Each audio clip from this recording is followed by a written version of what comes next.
Austin Van Kampen with Spartans Alliance here, and welcome to Deal Room Discussions. This is the venue where our members put their active deals on the table.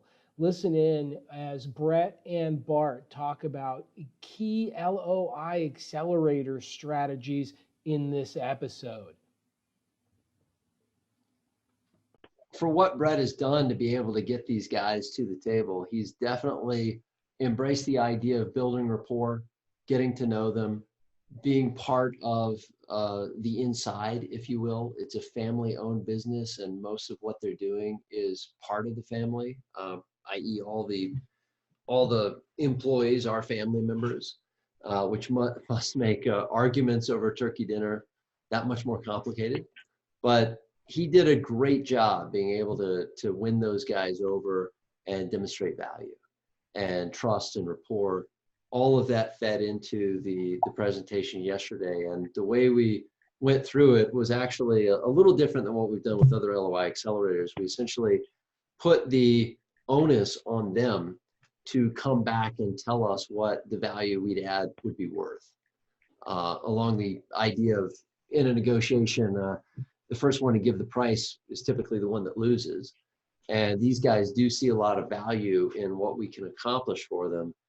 And we actually, I think out of a degree of laziness, and for me, just complete lack of sleep and exhaustion, but it was coming down to, you know what, let's try to, instead of having an intermediate step where we figure out the price, let's try to go to the point where we can tell them we've got an LOI and work the price through them and try to present it to them and get them to tell us a number that we can then respond to.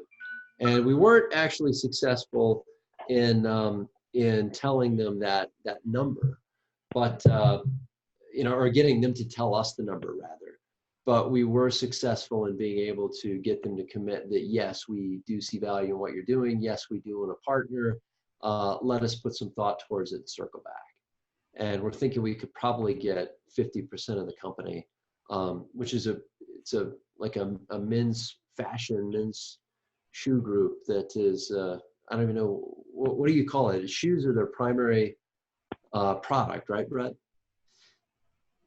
Yeah, shoes, that's it, number one. And they're beautiful. They're really nice looking shoes, the ones that they've got lined up. So we'll see.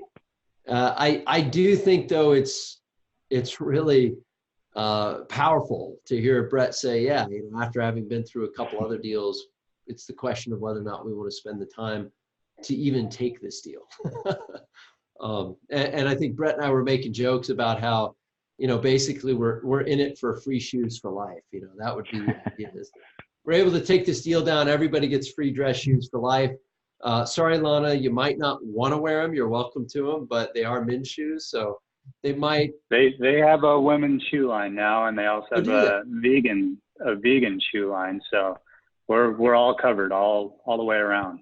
Nice. Very cool.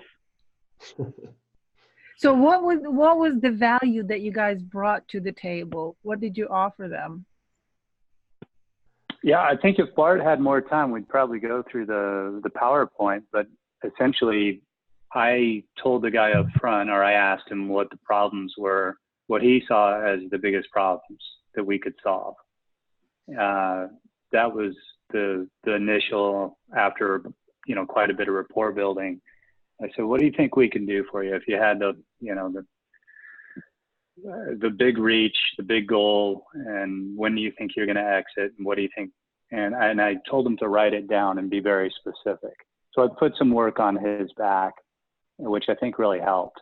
And he spreadsheeted out high to low level tasks and costs that go with those tasks and who's doing them. And as Bart said, it's a family operation. So there's 3 of them that are working a fairly substantial operation.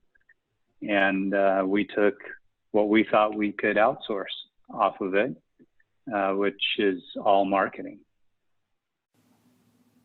Man, those are some powerful strategies. Keep tuning in because we have a lot more coming at you.